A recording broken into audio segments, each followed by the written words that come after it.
Do you think you can tell fact from fear? One of these terrifying stories is true. Let's see if you're clever enough to guess which one it is. Story 1. The Haunted Doll. It was Halloween night and I was 14 years old. My friend Mia and I had been trick-or-treating for hours, filling our bags with candy until they were too heavy to carry. The streets were filled with kids in costumes, laughing and shouting, running from house to house. It was the best night of the year. We were walking down Dumble Street, where the houses were bigger, but no one really decorated for Halloween. Most of the porch lights were off, so we planned to head back to the busier neighborhood. That's when I saw it. Sitting on the porch of an old, run-down house was a doll. It wasn't like any doll I'd ever seen before. It was old, with pale porcelain skin, black glassy eyes, and a tattered, faded dress. Its hair was matted and stringy, and it sat in a way that just looked spooky to me. There were no decorations on the porch, no pumpkins, no lights, no candy bowl, just the doll sitting there, staring straight ahead. "Look at that," Mia said, pointing at it. "Creepy, right?" I nodded. "Yeah, who would leave something like that out?" We walked closer, my eyes locked on the doll. Something about it made my skin crawl. It looked like it didn't belong in this world, like it was something forgotten, left behind for a reason. "I dare you to take it," Mia whispered, grinning. I laughed, but it came out shaky. "No way. That thing's probably cursed." "Oh, come on," she teased. "What's the worst that could happen?" I looked at the doll again. It didn't move, didn't blink, but it felt like it was watching us, waiting. But Mia wouldn't stop, and the more she dared me, the more I felt like I had to prove I wasn't scared. I reached out, my hand trembling, and grabbed the doll by its arm. Its skin was cold, almost like touching ice. For a second, I felt like it had grabbed me back, but I shook off the feeling and held it up. "See? Nothing happened," Mia laughed. "All right, let's get out of here." We walked away, the doll in my hand. I wasn't sure why I had taken it. I didn't even want it, but I couldn't bring myself to leave it behind. As we went back to the busy streets, something strange happened. The sounds of Halloween, the laughter, the chatter, the footsteps of other kids started to fade. It was like everything was getting quieter, like we were suddenly alone. I looked around. The street was still full of people, but it felt wrong. Too quiet, too still. I glanced down at the doll, and I swear its eyes looked different. Darker, deeper. "Mia, do you feel that?" I asked, my voice shaking. She frowned. "Feel what?" Like we're being watched." Mia stopped walking, looking around. "I don't see anything," she said, but her voice was uneasy now. We kept walking, but the feeling got worse. The air felt colder, the night darker, and every step made me feel like something was following us. I looked over my shoulder, but there was nothing there. Just the doll in my hand, its black eyes staring at me. "I don't like this," I muttered, my heart racing. "I think we should get rid of it." Mia nodded quickly. "Yeah, let's just put it down and go home." We stopped at the edge of the park, where it was quiet and dark. I bent down and placed the doll on the grass, facing away from us. I felt a wave of relief wash over me as soon as it left my hands. "Let's go," I said, turning to leave. But as we walked away, I couldn't resist looking back. The doll had turned. It was facing us again. My heart stopped. "Did you see that?"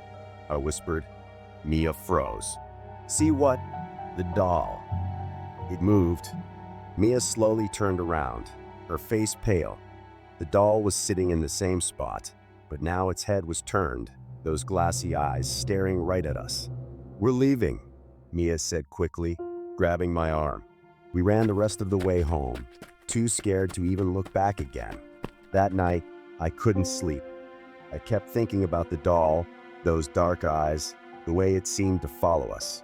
But when I woke up the next morning, I tried to convince myself it was just our imaginations. Halloween came and went, and I thought I was done with it. But 2 days later, as I was walking home from school, I saw something on my front porch. The doll, sitting there in the same position as before, staring at me. How can this be? How can a doll find its way back to me? Is this a sign that I will be cursed forever? Story 2. The Pink Bunny Ears. The party was winding down on Halloween night, but Cindy and our friends were still riding the high of a long night of fun. Cindy was dressed as a bunny with a pink hat, floppy ears, and a cute bushy tail.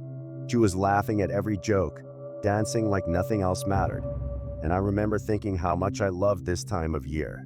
It was one of those nights that felt endless, like it would stretch on forever. But unfortunately, it didn't. Around 2 in the morning, most of the partygoers had left and we decided it was time to head home. We all piled into my car, tired but happy. First, we dropped off our other friend. She waved goodbye, disappearing into her house with a tired smile. Then, it was just me and Cindy. The streets were quiet, almost eerie, with the occasional gust of wind blowing dried leaves across the road. The streetlights flickered a little, making the shadows dance. I pulled up to Cindy's apartment complex, which sat at the edge of a wooded area. The trees there always gave me the creeps, especially at night, but Cindy never seemed bothered by them. She lived on the 3rd floor of a small building with a parking lot that always felt too empty. I parked the car and Cindy grabbed all her things, still smiling, still full of energy. "See you tomorrow," she chirped as she hopped out of the car, her pink bunny ears bouncing as she walked toward her building. I waved, watching as she moved toward the front door, waiting like I always did to make sure she got inside safely. Cindy stopped halfway to the door. At first, I thought maybe she had forgotten something, but then I saw her turn her head slightly, looking toward the edge of the parking lot where the woods began. She stood there for a moment, completely still. A cold shiver ran down my spine, the kind you get when you know something's wrong, but you don't want to believe it. I rolled down my window and called out, "Cindy, you okay?" My voice cracked a little. I didn't like how quiet it was out here. She didn't respond. Instead, she took a step toward the trees. I opened the door and got out. "Cindy, what are you doing?" I asked, louder this time, trying to keep my voice steady. But she kept moving slowly toward the shadows at the edge of the lot, like something was pulling her in. I watched, my heart pounding in my chest as she walked deeper into the darkness. The streetlights didn't reach that far. She was almost out of sight. I yelled her name again, but she didn't stop. She disappeared into the trees. Her pink bunny ears were the last thing I saw before she vanished into the shadows. Panic surged through me.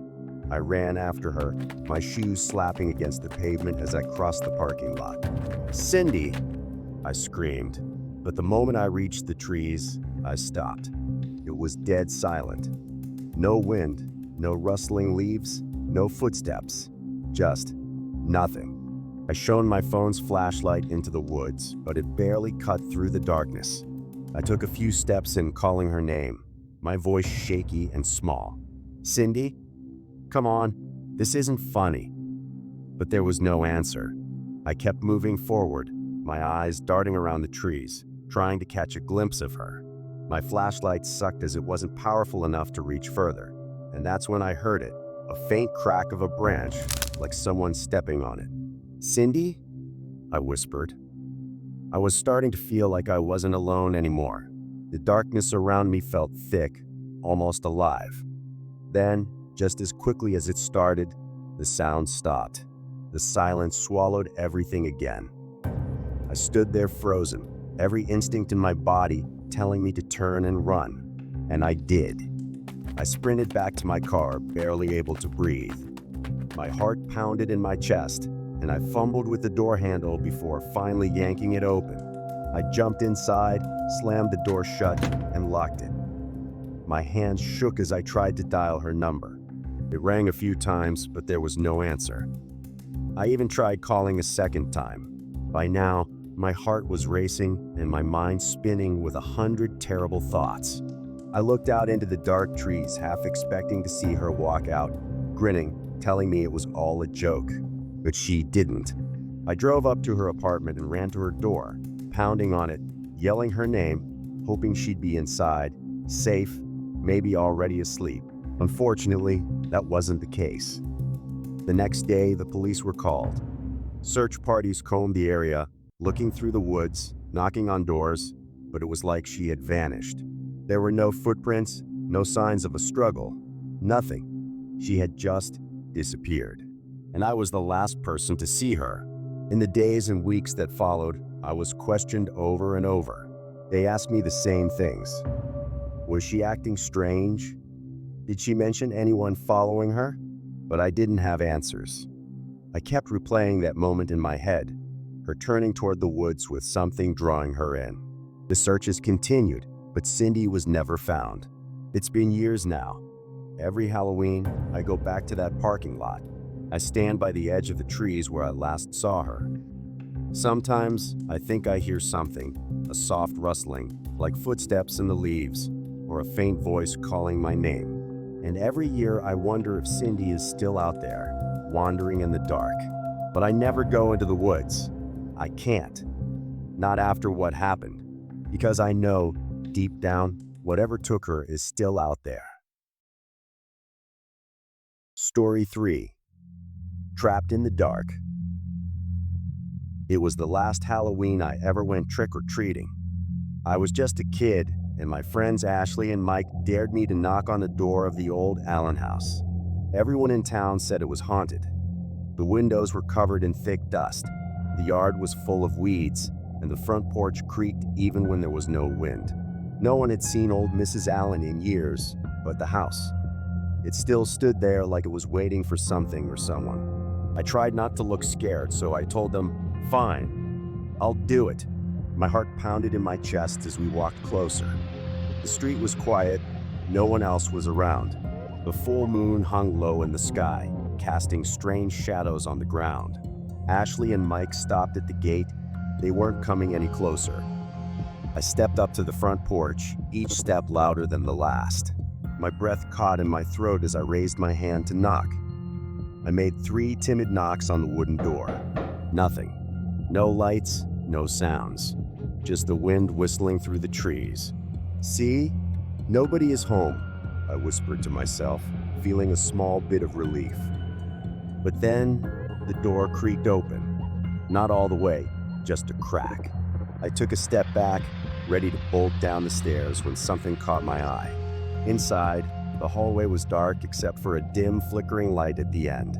A soft voice came from the shadows, but it was hard to hear. The voice was hoarse, like someone who hadn't spoken in years.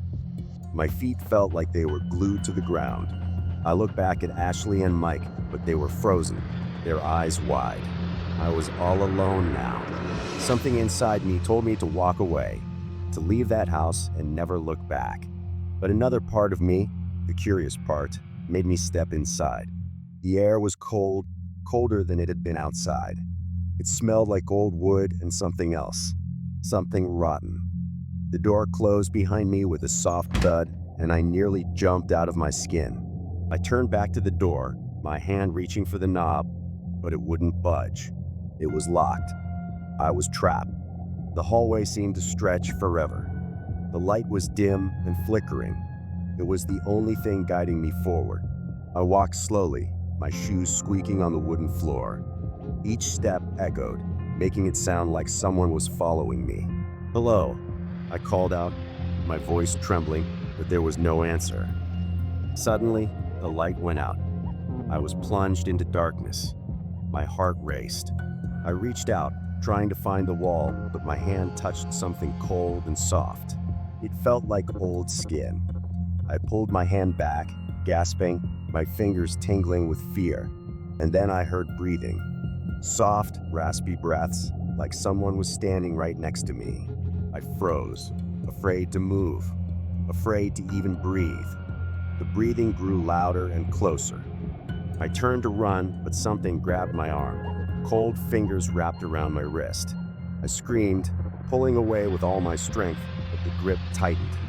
I couldn't see anything, but I could feel that someone was there holding on to me in the dark. A voice whispered in my ear so close I could feel the breath on my skin. I was too scared to understand what it had said. I yanked my arm free and stumbled backward, my heart pounding in my chest.